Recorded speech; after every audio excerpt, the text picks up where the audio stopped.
ونعوذ بالله من شرور أنفسنا ومن سيئات أعمالنا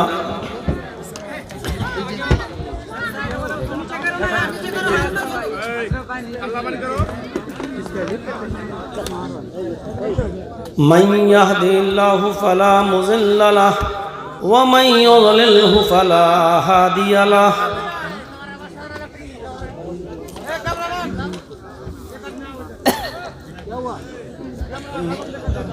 وأشهد أن لا إله إلا الله وحده لا شريك له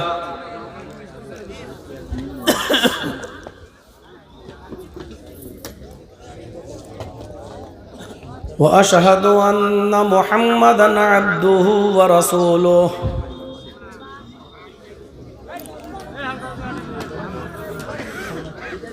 أما بعد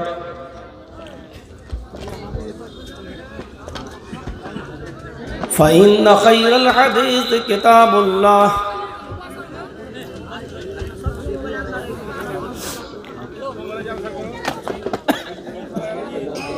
وخير الهدي هدي محمد صلى الله عليه وسلم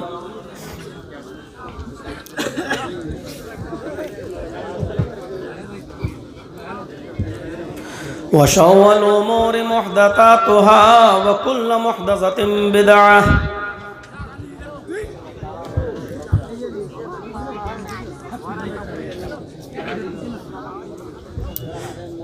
وكل بدعة ضلالة وكل ضلالة في النار.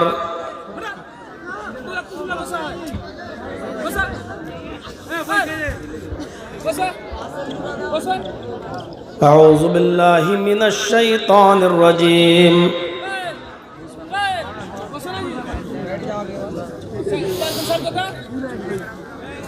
بسم الله الرحمن الرحيم.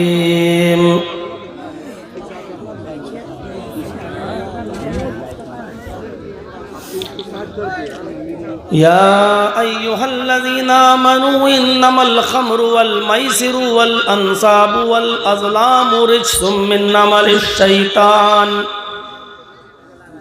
فاجتنبوه لعلكم تفلحون.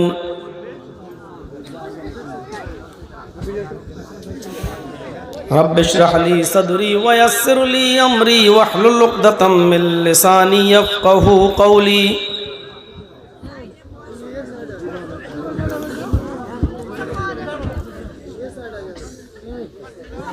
اس اجلاس کے روح رواں جناب مولانا محبوب صاحب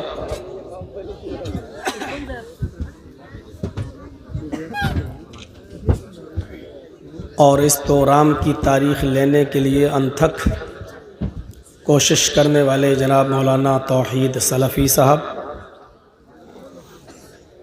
اسٹیج پر بیٹھے ہوئے دیگر نہایت ہی معزز موقر علماء کرام، گھسیا گھاٹ ڈسٹرکٹ کٹیہار اس کے اطراف و اکناف سے تشریف لائے ہوئے اور کڑاکے کی اس ٹھنڈ میں رات کے تقریباً 12 بجے تک اور 12 بجے سے بھی یہ رات آگے تجاوز کر گئی اور کب تک چلے، اتنی سردی میں صبر و تحمل کے ساتھ بیٹھے ہوئے ہمارے نہایت ہی معزز سامعین حضرات، اور اتنی ٹھنڈ میں بیٹھی ہوئی ہماری اسلامی خواتین، پیاری ماں اور بہنوں، قوم و ملت کے لائقور نوجوانوں اور مستقبل کے ہونہار عزیز بچوں، لاک ڈاؤن کے بعد یہ بہار میں میرا پہلا دورہ ہے۔ 21 تاریخ کو میں سپول میں تھا، کل میں چمنی بازار میں تھا، اور آج ڈسٹرکٹ کٹیہار کے اس ولیج میں جو گھسیا گھاٹ کے نام سے مشہور ہے، آپ کے اس گاؤں میں ہوں۔ باوجود اس کے کہ مولانا توحید صاحب کو معلوم ہے اس وقت میری دماغی پوزیشن بھی ٹھیک نہیں ہے، یعنی مائنڈلی میں ڈسٹرب ہوں۔ اس کا یہ مطلب نہیں کہ میں پاگل ہوں۔ انسان کی زندگی میں اس طریقے کے حالات آتے رہتے ہیں۔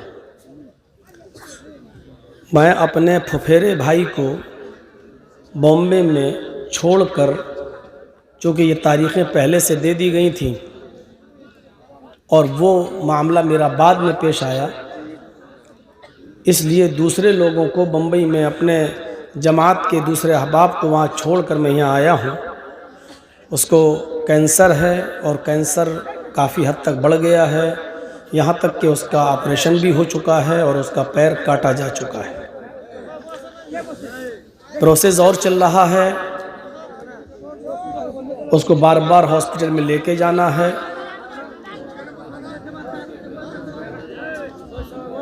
اس کا نہ باپ ہے نہ ماں ہے، اور اس وقت اس کو سب سے زیادہ میری ضرورت ہے۔ آپ کے یہاں میں بولوں گا، پروگرام ختم کروں گا، اور مجھے پروگرام کے ختم ہوتے ہی باگڈوگرا کی طرف سفر کرنا ہے، اور وہاں سے میری بامبے کی فلائٹ ہے۔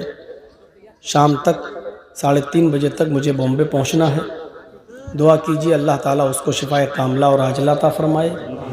اس شیت لہری میں گاڑی کس پوزیشن میں چلے گی، باگڈورا تک کتنے گھنٹے میں سفر طے ہوگا، اس کو بھی ہمیں دیکھنا ہے۔ اور کورونا کے چلتے ہوئے ایئرپورٹ پر 3 گھنٹے پہلے پہنچا جاتا ہے، اور کیا کیا وہاں پہنایا جاتا ہے یہ ہم لوگ جھیلتے ہیں، دیکھتے ہیں۔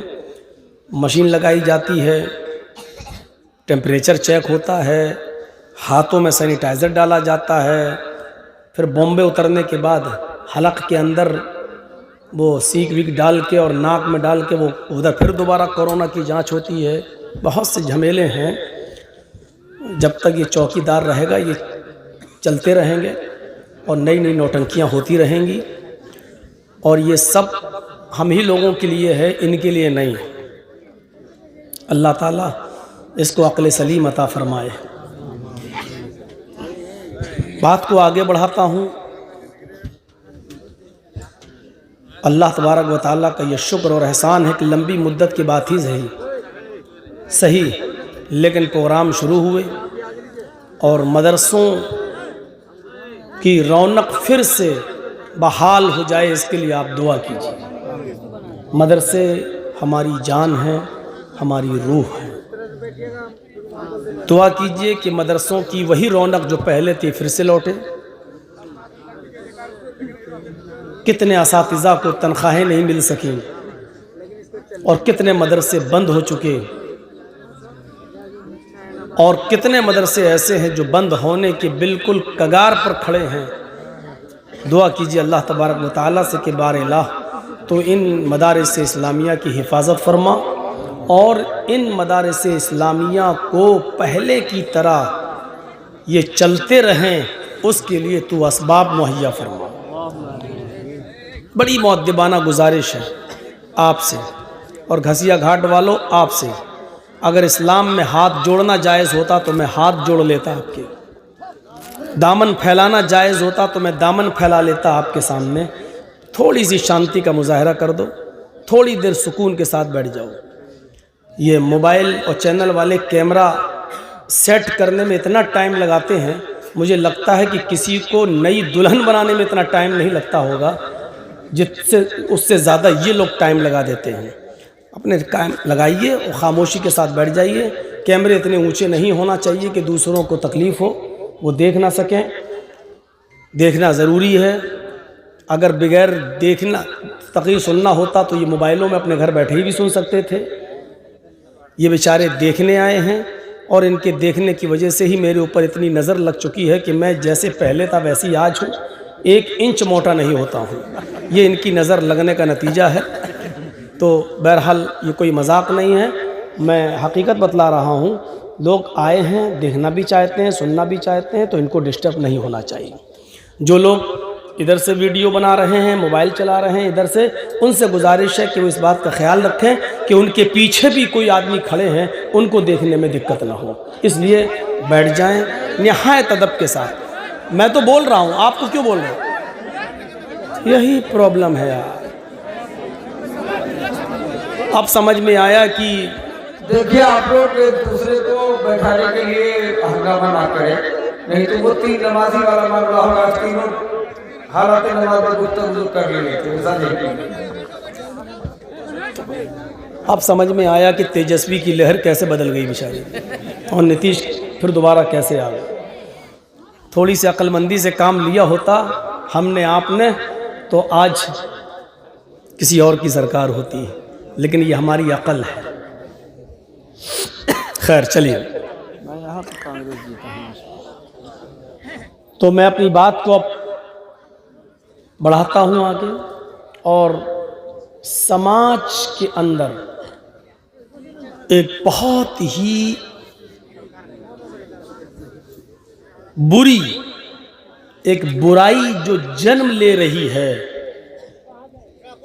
اور نوجوانوں کو اس بری عادت نے اپنا دل دادا بنا لیا ہے اور گرویدہ بنا لیا ہے، اور یہ نوجوان نسل اس بری چیز کے پیچھے تیزی سے دوڑ رہا ہے۔ میں اس پر کچھ روشنی آپ کے سامنے ڈالنا چاہتا ہوں،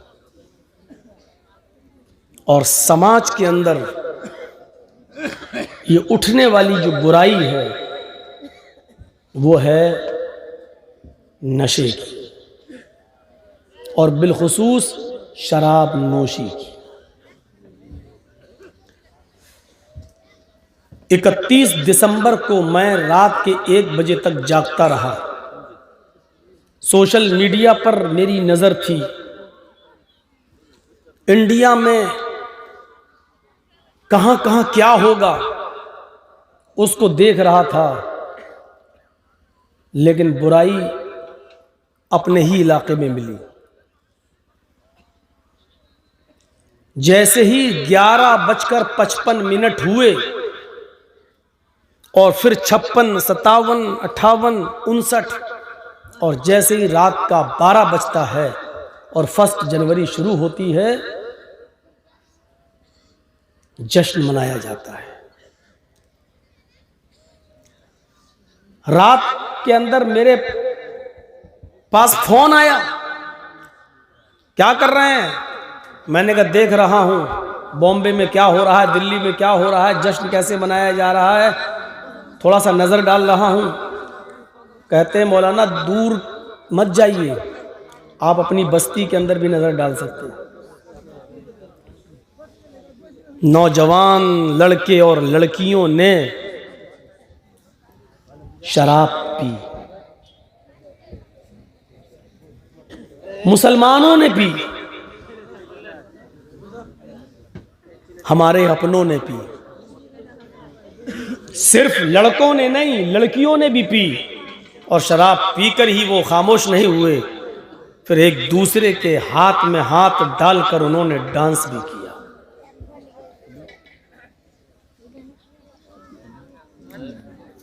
جو قوم یہ احساس اپنے دماغ سے نکال چکی ہے کہ NRC اور CA کی تلوار کبھی بھی اس کی گردن پر رکھی جا سکتی ہے، وہ اتنی جلدی کیسے غافل ہو گئی، سمجھ سے پرے ہے۔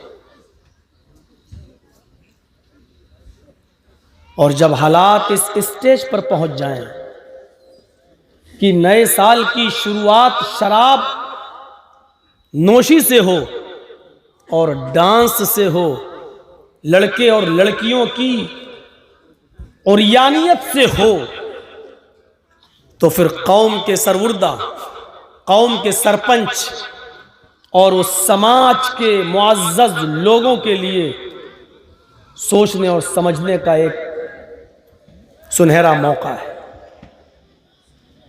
وہ سوچیں، اور اگر نہیں سوچ سکتے تو جان لیں کہ یہ قوم جس میں آپ موجود ہیں یہ زندہ نہیں ہے۔ شراب پی کر ڈانس کرنے والے لڑکے اور لڑکیوں کو ہمارے قوم اور سماج کے سربردہ لوگ زندہ سمجھیں؟ نہیں صاحب، یہ قوم زندہ نہیں ہے، آئی سی یو پر لیٹی ہوئی ہے۔ یہ قوم آئی سی یو پر لیٹی ہوئی ہے۔ ڈاکٹر نے کہہ دیا اگر آئی سی یو سے نکالیں گے، ناک پہ چڑھا ہوا ڈبہ ہٹائیں گے، مر جائے گا۔ یہ قوم بالکل موت کے دہانے پر ہے، روح نہیں رہ گئی ہے، آکسیجن سے زندہ ہے۔ اور شراب کی لت اتنی بری ہے کہ یہ جلدی چھوٹتی نہیں ہے۔ شاید آپ کو معلوم ہو، عرب کے اندر محمد الرسول اللہ صلی اللہ علیہ وسلم کی آمد سے پہلے، آپ کے نبی بننے سے پہلے، شراب کا اتنا دور تھا، عروج تھا کہ عربوں کے ہاں جب کوئی بچہ پیدا ہوتا تھا تو ہمارے یہاں ماں اس بچے کے منہ پر سب سے پہلے شہد لگاتی ہے، یا اس بچے کے حلق میں سب سے پہلے ماں کی پستان کا دودھ جاتا ہے۔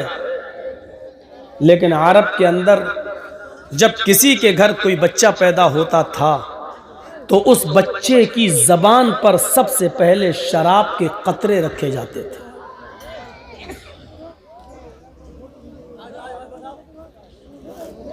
رگ رگ میں، عربوں کی رگ رگ میں شراب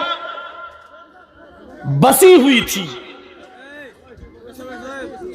رچی ہوئی تھی۔ ارے بیٹھتے کیوں نہیں ہو آپ لوگ؟ سامنے سے کھڑے ہیں، دوسروں کو ڈسٹرب کر رہے ہیں، بیٹھیے نا آپ وہاں پر۔ یار میں اپنی تقریر سناؤں یا دوسروں کی سنوں؟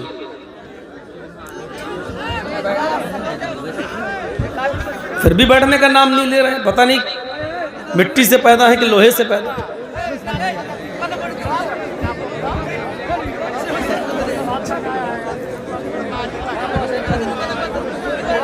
ہندی میں سمجھا چکا ہوں، یہ لوگ دیکھیں گے، بغیر دیکھے ان کی سمجھ میں نہیں آئے گا، آپ دیکھنے ہی نہیں دے رہے ہیں۔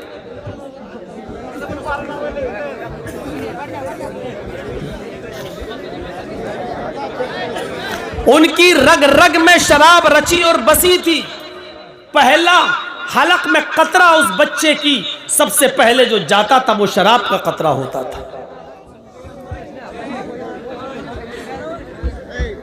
جب اسلام کی آمد ہوئی، نبی اکرم صلی اللہ علیہ وسلم نے جب اسلام کی دعوت لوگوں میں پیش کی اور لوگ دھیرے دھیرے اسلام قبول کرنے لگے تو صحابہ کی طرف سے مانگ اٹھنے لگی، اے اللہ کے نبی صلی اللہ علیہ وسلم، شراب کو حرام قرار دے دیجئے، یہ شراب بہت گندی چیز ہے، شراب بہت بری چیز ہے، اس کی حرمت کا آپ اعلان کریے۔ لیکن اللہ کے نبی صلی اللہ علیہ وسلم کو معلوم تھا جن عربوں کے یہاں بچہ پیدا ہونے کے بعد پانی، شہد یا ماں کا دودھ پلانے کے بجائے جس کے حلق میں سب سے پہلے شراب کا قطرہ ڈالا جاتا ہو، جس کی گھٹی میں شراب رچی اور بسی ہوئی ہو، وہ اتنی آسانی سے شراب نہیں چھوڑ سکتی ہے۔ اس لیے نبی اکرم صلی اللہ علیہ وسلم نے کچھ دنوں تک کے لیے مہلت دی ہے اور شراب کو ڈائریکٹ حرام قرار نہیں دیا۔ اللہ کے رسول کے اندر بھی شراب کی حرمت کا اعلان کرنے کی جلدی نہیں ہوئی۔ کیوں؟ جانتے تھے ایسا نہ ہو کہ ابھی حرام کر دیں اور یہ لوگ نئے نئے مسلمان ہوئے، شراب چھوڑ نہ پائیں، پھر بھاگ کر عیسائی ہو جائیں، یہودی ہو جائیں، کہیں ایسا نہ ہو کہ پھر اسلام کو چھوڑ بیٹھیں۔ اس لیے بہتر ہے کہ ابھی جو کر رہے ہیں کر لیں۔ حضرت عمر فاروق رضی اللہ تعالیٰ عنہ جیسی ہستی بار بار مشورہ دے رہی ہیں، اے اللہ کے نبی، یہ شراب بہت خراب چیز ہے، آپ شراب کی حرمت کا اعلان کر دیجئے۔ اور آپ فرماتے تھے، اے عمر، نہیں، ابھی شراب کو حرام اگر قرار دے دوں گا، حرام کر دوں گا تو یہ لوگ کہیں اسلام سے نہ پھر جائیں. یعنی شراب اتنی آسانی سے نہیں چھوٹتی. یہ بھی دیکھ لیجئے, جو لوگ شراب کے عادی ہیں نا وہ غور سے سنیں. ایسا تھوڑی ہے کہ یہاں جتنے بیٹھے ہیں کوئی شرابی ہے ہی نہیں, سب دودھ پیتے ہیں.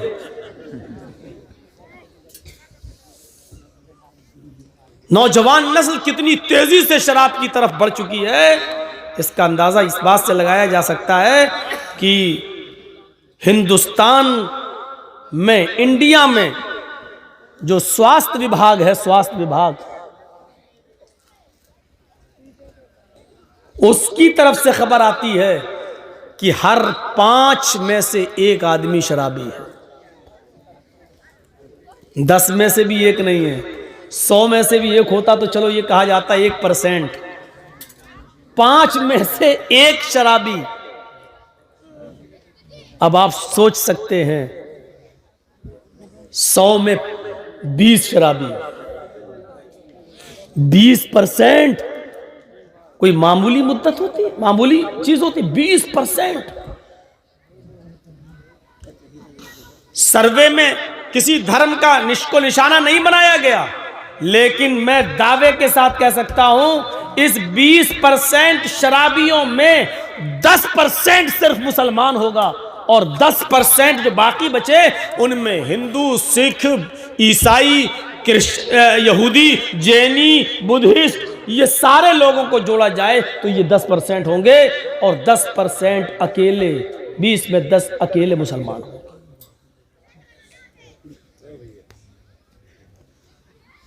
میں اس کو یقین کے ساتھ نہیں کہہ سکتا ہوں, لیکن مسلمانوں میں جو شراب پینے کی تعداد بڑھتی جا رہی ہے اس سے ایک اندازہ لگا کر میں یہ بات کہہ رہا ہوں. میرا آئیڈیا غلط بھی ہو سکتا ہے, لیکن انفرادی طور پر اگر دیکھا جائے, یہودیوں میں, ہندو بھائیوں میں, سکھوں میں, انفرادی طور پر دیکھا جائے تو اس کو میں ڈنکے کی چوٹ پہ کہہ سکتا ہوں کہ سب سے زیادہ انفرادی طور پر الگ الگ کر کے دیکھا جائے تو سب سے زیادہ شراب پینے والے مسلمان نظر آئے.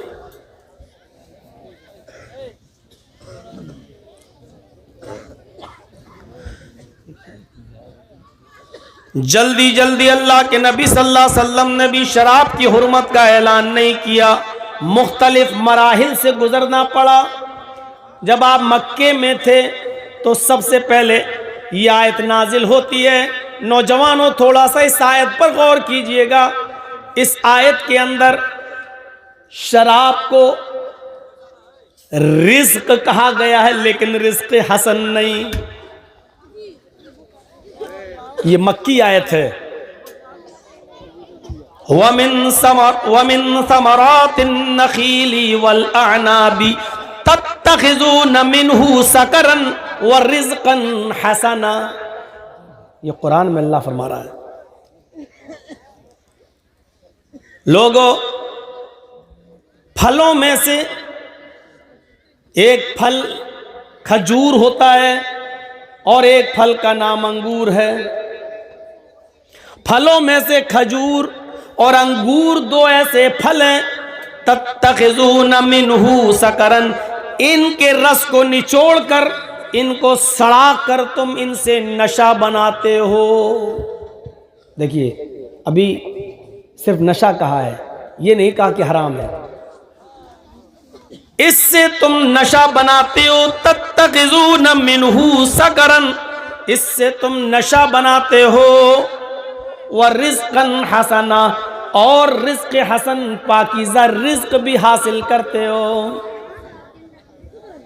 کھجور کو اور انگور کے رس کو نچوڑ کر سڑا کر اس کو نشہ کر دیا جائے تو اس کو کہا گیا کہ یہ سڑا کر نشہ بناتے ہو, یہ پیتے ہو تم, یہ تمہارے لیے رزق تو ہے لیکن رزق حسن نہیں ہے. رزق حسن وہ ہے جو تم ان کو بغیر سڑائے ہوئے اور بغیر نشہ بنائے ہوئے استعمال کرتے ہو. انگور اور کھجور ایسے ہی کھاتے ہو, یہ رزق حسن ہے. لیکن جب اس کو سڑا کر اور اس کو بدبودار بنا کر اس کے رس کو نچوڑ کر جب تم اس سے نشہ بناتے ہو تو یہ رزق تو ہے لیکن رزق حسن نہیں ہے. دلوں کے اندر شراب کی نفرت ڈالنے کے لیے سب سے پہلے اللہ تعالیٰ نے یہ آیت نازل کی، تاکہ لوگوں کو یہ پتہ چل جائے کہ ہم جس کو نچوڑ کر سڑا کر نشہ بناتے ہیں یہ کوئی اچھی چیز نہیں ہے۔ اچھی چیز وہی ہے جس کو ہم انگور تازہ ہے کھا لیے، کھجور تازہ ہے کھا لیا، یہ اچھی چیز ہے۔ سڑا کر رس نچوڑ کر جو بناتے ہیں وہ اچھی چیز نہیں ہے، لیکن حرام ابھی نہیں ہوئی۔ کچھ لوگوں نے چھوڑا، کچھ نے نہیں چھوڑا، کچھ نے کہا رے یہ جب اچھی چیز نہیں ہے تو ہم کیوں پئیں؟ اللہ تعالیٰ کہہ رہا ہے کہ یہ اچھی چیز نہیں ہے، اللہ تعالیٰ کہہ رہا ہے یہ رزق ہے لیکن رزق حسن نہیں ہے۔ اس لیے کچھ لوگوں کے دلوں میں نفرت ہوئی لیکن پوری طرح نہیں، یا دھیرے دھیرے چھوڑنے کی عادت ڈال لیں، کبھی پی لیا کبھی چھوڑ دیا، کبھی دل ایک آدھ ہفتے کے بعد ہوا پی لیا چھوڑ دیا، لیکن ابھی حرام نہیں ہوئی۔ اللہ کے نبی صلی اللہ علیہ وسلم کو کافروں نے اتنا ستایا اتنا ستایا اتنا ستایا مکے کے اندر کہ اللہ کے نبی مکہ چھوڑ کر مدینہ جانے پر ہجرت کرنے پر مجبور ہوئے۔ خانہ کعبہ کا غلاف پکڑ کر آپ نے فرمایا اے کعبہ تیرے باشندوں نے مجھے رہنے نہیں دیا، ستا ستا کر میرا حال برا کر دیا۔ اے کعبہ اگر تیرے باشندوں نے مجھے مارا نہ ہوتا، ستایا نہ ہوتا تو میں تجھے چھوڑ کر کبھی نہ جاتا۔ ہجرت کرنے پر اللہ کے نبی مجبور ہو جاتے ہیں، ہجرت کر کے جب مدینہ جاتے ہیں اور آپ کے ساتھ آپ کے صحابہ بھی پیچھے پیچھے بہت سے لوگ مدینے آ جاتے ہیں، بہت سے صحابہ مکے سے ہجرت کر کے مدینہ جاتے ہیں۔ یہ مدینے کے اندر بھی بہت سی اچھائیاں تھیں، بہت سی خوبیاں تھی مدینے والوں میں، لیکن شراب جیسی بری عادت، شراب نوشی جیسی بری عادت مدینے کے لوگوں کے اندر بھی موجود تھی۔ اب یہ دونوں لوگ مکے والے مل کر اور مدینے والے مل کر بھی شراب پیا کرتے تھے۔ شراب مدینے والے بھی آسانی کے ساتھ نہیں چھوڑ پاتے تھے، مکے والوں نے بھی شراب پی، مدینے والوں نے بھی شراب پی، لیکن اب دونوں لوگوں نے مل کر طے کیا اللہ کے نبی صلی اللہ علیہ وسلم کو بتایا جائے کہ شراب پینے کے بعد ہمیں ہوش نہیں رہتا ہے، ہمارے منہ سے الٹی سیدھی باتیں نکلتی ہیں، کیا کیا جائے؟ پھر بھی مشورہ دے رہے ہیں اللہ کے نبی، یہ شراب حرام قرار کیوں نہیں دے دیتے ہیں؟ لیکن اللہ کے نبی نے یہاں پر بھی کسی کی نہیں سنی، ادھر بھی آپ نے کسی کی نہیں سنی۔ آپ نے کہا نہیں، ابھی شراب کی حرمت کا اعلان کرنے کا وقت نہیں آیا، اگر ابھی اعلان کرتے ہیں تو یہ مدینے والے جو نئے نئے اسلام لائے ہیں یہ بھی کہیں ایسا نہ ہو کہ اسلام چھوڑ کر پھر اپنے پرانے باپ دادا کے دھرم پر، باپ دادا کے مذہب پر لوٹ جائیں۔ اب ایک آیت مدینے میں نازل ہوتی ہے شراب کے سلسلے میں، دیکھیے مکے میں تو نازل ہو چکی ہے، وہاں شراب کو یہ کہا گیا یہ بری چیز ہے، نشہ ہے، لیکن یہ نہیں کہا گیا حرام ہے۔ اب ایک آیت مدینے میں نازل ہوتی ہے شراب کے سلسلے میں، سنیے وہ آیت کیا نازل ہوتی ہے۔ اللہ تعالیٰ جناب محمد رسول اللہ صلی اللہ علیہ وسلم پر یہ آیت نازل کرتا ہے، لیکن اس آیت کے اندر بھی شراب کی حرمت کا اعلان نہیں کیا جا رہا ہے، صرف اس کے نقصان کی طرف اشارہ کیا گیا۔ يَسْأَلُونَكَ عَنِ الْخَمْرِ وَالْمَيْسِرِ يَسْأَلُونَكَ عَنِ الْخَمْرِ وَالْمَيْسِرِ قُلْ فِيهِمَا اسْمٌ كَبِيرٌ وَمَنَافِعُ لِلنَّاسِ وَإِسْمُهَا أَكْبَرُ مِن نَّفْعِهِمَا وَإِسْمُهَا أَكْبَرُ مِن نَّفْعِهِمَا۔ قرآن کی یہ آیت مدینے میں نازل ہوتی ہے، وہ آیت مکے میں نازل ہوئی جس میں شراب کو صرف رزق کہا، رزق حسن نہیں، لیکن یہ آیت مدینے میں نازل ہوتی ہے۔ اے محمد صلی اللہ علیہ وسلم، اے میرے پیارے نبی، یہ مکے مدینے والے، یہ مکے اور مدینے کی لوگ مدینے میں آپ سے سوال کرتے ہیں شراب کے بارے میں اور جوئے کے بارے میں، آپ سے سوال کرتے ہیں کہ یہ کیسی چیز ہے، یہ کیا ہے، یہ حرام ہے، یہ حلال ہے، اس کے ساتھ کیا کیا جائے؟ اس کو پینے کے بعد ہم نشے میں آ جاتے ہیں، ہم ماں کو ماں، بہن کو بہن، بیٹی کو بیٹی نہیں سمجھتے ہیں۔ اے اللہ کے نبی، شراب کے سلسلے میں آپ کوئی واضح حکم واضح حکم دیں، کیا ہے شراب کے بارے میں؟ یسألونک عن الخمر والمیسر، یہ اہل مدینہ آپ سے شراب اور جوئے کے بارے میں سوال کرتے ہیں، قل، تو آپ فرما دو، آپ ان لوگوں سے کہہ دو. یار تعجب ہے، لگتا ہے مودی کے باپ بن کے یہاں آ گئے. سب سے بڑا یہ ٹھہلتا ہوا آ رہا. بیٹھ جاؤ بھائی. قل، اے نبی آپ کہہ دو، قل، اے نبی آپ فرما دو، قل فیہما اسم کبیر، ان دونوں چیزوں کے اندر بہت بڑا گناہ ہے، بہت بڑا نقصان ہے، یہ دونوں چیزیں بہت خراب ہیں. لیکن آگے ایک اور جملہ کہہ دیا گیا. صرف یہاں خراب کہا گیا ہے، یہاں یہ کہا گیا ہے یہ دونوں چیزیں بڑی نقصان دہ ہیں. قل فیہما اسم کبیر، لیکن آگے والے جملے نے چونکا دیا. وَمَنَافِعُ لِلنَّاسِ، لوگوں کے لیے ان دونوں چیزوں میں کچھ نفع بھی ہے. شراب اور جوئے میں نفع ہوگا. نفع، جو چیز خود نقصان دہ ہو وہ نفع دے سکتی ہے، لیکن قرآن کہہ رہا ہے شراب میں اور جوئے میں کچھ نفع بھی ہے لوگوں کے لیے، پینے والوں کے لیے نہیں، دوسرے لوگوں کے لیے. منافع للناس، ان دونوں کے اندر بہت بڑا گناہ ہے لیکن لوگوں کے لیے کچھ فائدہ بھی ہے. اب لوگوں کا فائدہ کیا تھا بتاؤں آپ کو. ہم شراب اس نظریے سے نہیں پیتے ہیں جس نظریے سے عرب کے لوگ پیتے تھے. اس لیے وہ جس نظریے سے پیتے تھے لوگوں کو نفع ہوتا تھا. مثلا جرجیز صاحب کے پاس پیسہ بہت ہے لیکن کسی غریب کی مدد کرنے میں ان کی چمڑی دکھتی. چمڑی چلی جائے لیکن دمڑی نہ جائے. کوئی میری کھال کھینچ لے وہ منظور ہے لیکن پیسہ نہیں. عرب کے اندر لوگ اس پیسے کو خرچ کرنے کا یہ طریقہ اپناتے تھے کہ اس کو غریبوں میں ہم کیسے خرچ کریں، تو وہ شراب پی لیتے تھے. وہ شراب کسی اور مقصد سے نہیں پیتے تھے بلکہ شراب پینے کا مقصد یہ تھا کہ ہم شراب اتنی پی لیں کہ جب ہم نشے میں ہوں گے تو یہ دولت غریبوں میں لٹانے میں ہمیں تکلیف نہیں ہوگی. لو لو لو لو سب کو. اور جوا بھی وہ اس مقصد سے کھیلا کرتے تھے، ایسے کسی کو کچھ دیں گے تو تکلیف ہوگی، لیکن غریب لوگوں سے جوا کھیلوں گا، اگر ہار گئے ساری دولت غریب کے پاس چلی جائے گی تو تکلیف، تسلی، ہاری تو گئے. ابھی 100 روپیہ مدرسے کو دینے میں جان چلی جاتی. 100 روپیہ، لیکن ابھی لاٹری کا ٹکٹ لے لیں گے اور نمبر نہیں آیا تو تکلیف نہیں ہوگی، چلو نہیں لگی قسمت تھی. یہ انسان کی فطرت ہے. تو قرآن نے وہی چیز یاد دلائی، کہا اسم کبیر فیہما اسم کبیر، ان دونوں کا نقصان بڑا ہے، ان دونوں کا گناہ بڑا ہے، لیکن وَمَنَافِعُ لِلنَّاسِ، لیکن لوگوں کے لیے کچھ فائدہ بھی ہے، کچھ نفع بھی ہے، لیکن نفع کم ہے، نقصان زیادہ.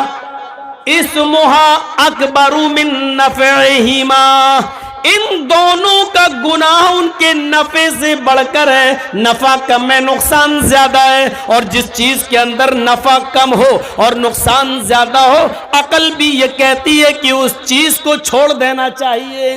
جس چیز کے اندر نفع کم ہو اور نقصان زیادہ ہو تو عقل کا تقاضا یہ ہے کہ اس چیز کو آدمی چھوڑ دے.